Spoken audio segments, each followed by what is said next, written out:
Hey everyone, you're watching News Insights. ಸಂಘದ ಅಡಿಯಲ್ಲಿ 845ಕ್ಕೂ ಹೆಚ್ಚು ಇವತ್ತು ಹೈಸ್ಕೂಲ್ಗಳು ಮತ್ತು ಕಾಲೇಜುಗಳು ಇವತ್ತು ಓಪನ್ ಆಗಿದೆ.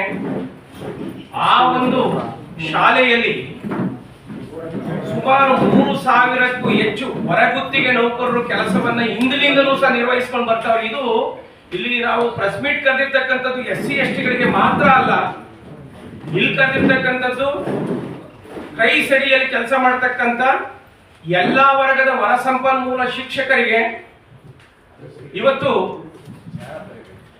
ಸೇವಾ ಕೃಪಾಂಕವನ್ನು ವಿಸ್ತರಣೆ ಮಾಡಬೇಕು ಅಂತಕ್ಕಂಥ ಉದ್ದೇಶವನ್ನ ಇಟ್ಕೊಂಡು ಸರ್ಕಾರವನ್ನು ಆಗ್ರಹಿಸಿ ಇವತ್ತು ಈ ಪ್ರೆಸ್ ಮೀಟ್ ಅನ್ನು ನಾವು ಕರೀತಿದ್ದೀವಿ.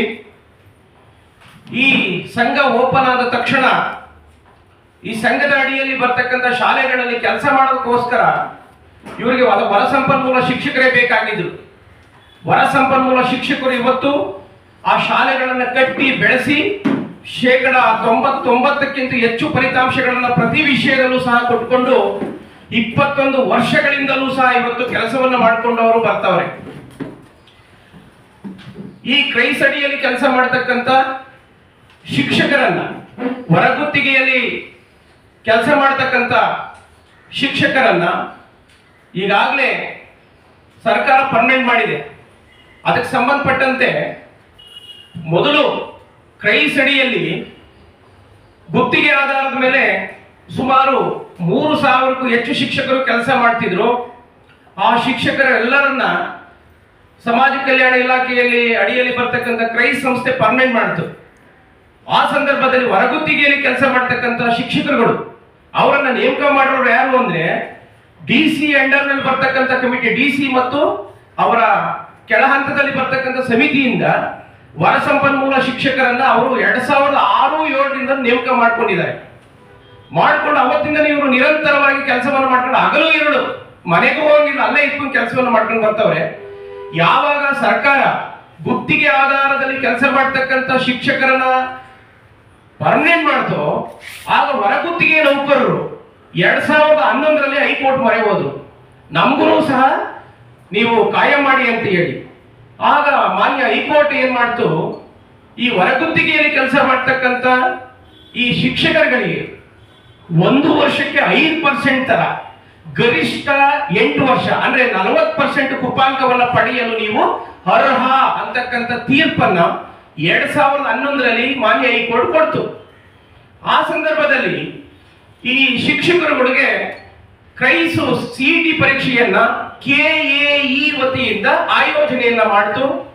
ಆ ಸಂದರ್ಭದಲ್ಲಿ ಒಂದಷ್ಟು ಹೊರಸಂಪನ್ಮೂಲ ಶಿಕ್ಷಕರು ಪರೀಕ್ಷೆಯನ್ನ ಬರೆದ್ರು, ಪೂರ್ಣ ಪ್ರಮಾಣದ ಸೇವಾ ಕೃಪಾಂಕವನ್ನು ಪಡೆದ್ರು. ಹೆಂಗೆ ಅಂದ್ರೆ ಯಾರು 8 ವರ್ಷ ಆಗಿತ್ತು ಅವನು 40 ಅಂಕ ಸಿಕ್ಬಿಡ್ತು, ಅವನು ಸೆಲೆಕ್ಷನ್ ಆದ.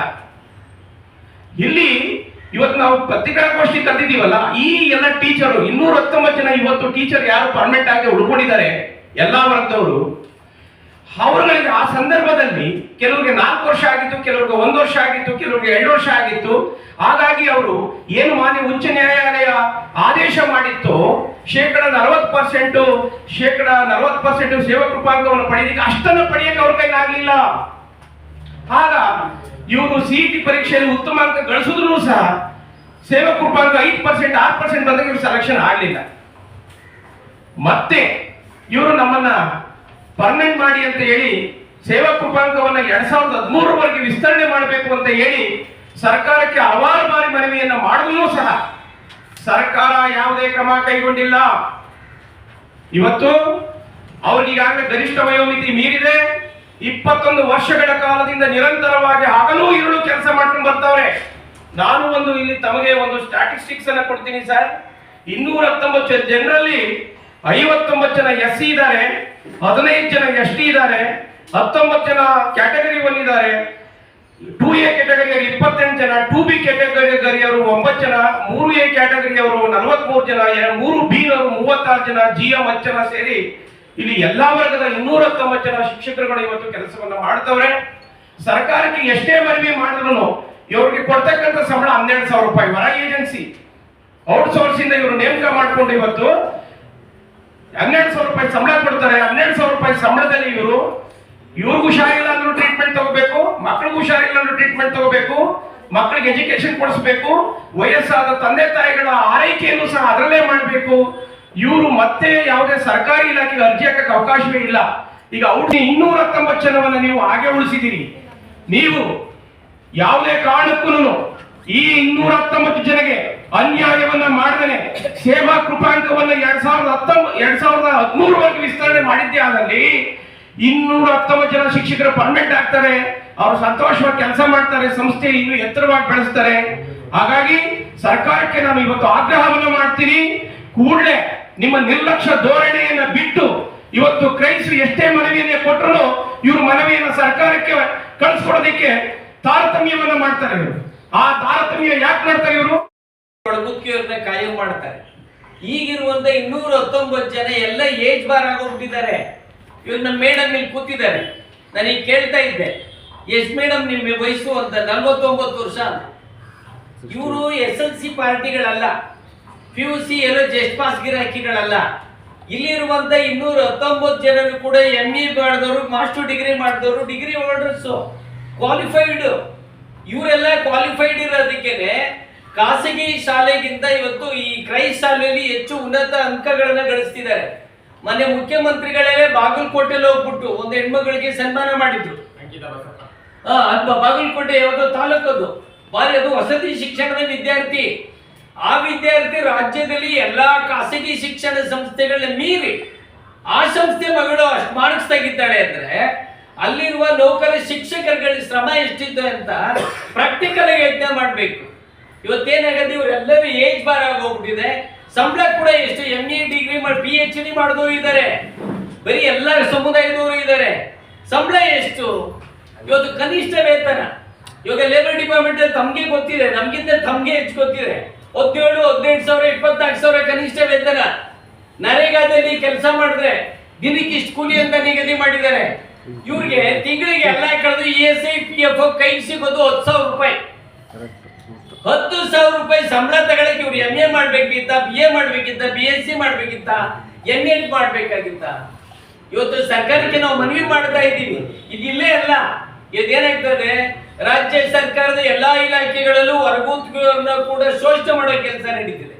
ಇದೇನಂದ್ರೆ ಹ್ಯೂಮನ್ ರಿಸೋರ್ಸ್ ಎಕ್ಸ್ಪ್ಲಾಯಿಟೇಷನ್ ನಡೀತಿದೆ. ಇದು ಅದು ಪ್ರೈವೇಟೈಸೇಷನ್, ಗ್ಲೋಬಲೈಸೇಷನ್ ಇಂಪ್ಯಾಕ್ಟ್ ಇರ್ಬೋದೇನೋ ಗೊತ್ತಿಲ್ಲ. ಇವತ್ತು ರಾಜ್ಯ ಸರ್ಕಾರದಲ್ಲಿ 7,75,000 ಸ್ಯಾಂಕ್ಷನ್ ಪೋಸ್ಟ್ ಇಲ್ಲಿ 4,89,000 ಜನ ಅಷ್ಟೇ ಇರೋದು. ಮೊನ್ನೆ ಮುಖ್ಯಮಂತ್ರಿಗಳೇ ಹೇಳಿದ್ರು 2,80,000 ಹುದ್ದೆಗಳು ಖಾಲಿ ಇದೆ ಅಂತ. ಯಾವಾಗ? ಮಾರ್ಚ್ ಅಲ್ಲಿ. ಅಲ್ಲಿಂದ ಇಲ್ಲಿವರೆಗೂ ಬೇಜಾನ್ ಜನ ರಿಟೈರ್ಡ್ ಆಗಿ ಹೋಗಿದ್ದಾರೆ. ಆದ್ರೆ ಅವ್ರ ಕೆಲಸದಲ್ಲಿ ಯಾರು ಮಾಡ್ತಾ ಇರೋದು? ಈ ವರ್ಗುತ್ತಿಗೆ ನೌಕರುಗಳು ಕೆಲವು ಇಲಾಖೆಯಲ್ಲಿ P1 ಮಾಡ್ತಾವ್ರೆ, ಏನೇನೋ ಮಾಡ್ತಿದ್ದಾರೆ. ಇಂಥ ಸಂಸ್ಥೆಗಳು ಇವತ್ತೇನು ಸರ್ಕಾರ ನಾವು ಆರೋಗ್ಯಕ್ಕೆ ಹೆಚ್ಚು ಒತ್ತನ್ನು ಕೊಡ್ತೀವಿ, ಶಿಕ್ಷಣಕ್ಕೆ ಎಷ್ಟು ಒತ್ತನ್ನು ಕೊಡ್ತೀವಿ, ಮೂಲಭೂತ ಸೌಕರ್ಯಕ್ಕೆ ಹೆಚ್ಚು ಒತ್ತನ್ನು ಕೊಡ್ತೀವಿ ಅಂತ ಸರ್ಕಾರ 290 ಜನರ ವಿಷಯದಲ್ಲಿ ಯಾಕೆ ಮೀನಮೇಷ ಎಣಿಸ್ತಾ ಇದೆ? ಹಿಂದೆ ಇವ್ರು ಹೇಳಿದಂಗೆ 2011 ನಾಲ್ಕೊಂದ ಸ್ವರದಲ್ಲಿ ಹೇಳಿದ್ದಾರೆ 5%, 10%, 15%, 20%, 40% ವರ್ಗೂ ಕೊಡಿ, ಕೃಪಾಂಗ ಕೊಟ್ಟವ್ರನ್ನ ಕಾಯಂ ಮಾಡಿ ಅಂತ ಹೇಳಿದ್ದಾರೆ. ಇವ್ರು ಏನಾಗಿದೆ, ಇಷ್ಟೊಂದೆಲ್ಲ ಓದ್ಬಿಟ್ಟು ಏನೋ ಸುಮ್ಮನೆ ಇನ್ಸಲ್ಟ್ ಮಾಡ್ಕೊಂಡು ಊರ್ಗೆ ಹೋದಂಗೆ. ಇಲ್ಲಿರೋರೆಲ್ಲ ಹಳ್ಳಿ ಮಕ್ಳುಗಳು, ಪಾಪ ಬಡ ಮಕ್ಳುಗಳು, ಯಾರು ಅಂಬಾನಿ ರಿಲೇಟಿವ್ಸೋ, ಕೊನೆ ಪಕ್ಷಿ ನಮ್ಮ ಕರ್ನಾಟಕದ ಮಲ್ಯ ರಿಲೇಟಿವ್ಸೋ ಅಲ್ಲ, ಅಥವಾ ದೊಡ್ಡ ದೊಡ್ಡ ಶ್ರೀಮಂತ ರಾಜಕಾರಣಿಗಳವರಲ್ಲ. ಊರಲ್ಲೂ ತುಂಡು ಭೂಮಿ ಇಲ್ದೇನೆ ಪಾಸ್ಟ್ರುಗಳಲ್ಲಿ ಓದ್ಕೊಂಡು ಹಿಂಗೆ ಡಿಗ್ರಿ ಮಾಡಿ ಕೆಲಸಕ್ಕೆ ಸೇರ್ಕೊಂಡ್ರು ಅಂತವ್ರು ಮದುವೆನೂ ಆಗ್ಬಿಟ್ಟಿದ್ದಾರೆ. ಇವ್ರ ಮಕ್ಳಿಗೆ ಒಂದು ಒಳ್ಳೆ ಶಿಕ್ಷಣ ಕೊಡ್ಸಕ್ಕಾಗ್ತಿಲ್ಲ, ಅವ್ರ ಹೆಂಡತಿ ಮಕ್ಳಿಗೆ ಒಂದು ಒಳ್ಳೆ ಬಟ್ಟೆ ಕೊಡ್ಸಕ್ಕಾಗ್ತಿರೋ ಅಂತ ದುರ್ದೇಶ ಇವತ್ತಿದೆ. ಸರ್ಕಾರಕ್ಕೆ ಕೋರ್ಟ್ ಹೇಳಿದ್ರು ಕೂಡ ಮಾಡದೇ ಇದ್ರೆ ಏನ್ ಅರ್ಥ ಇದು?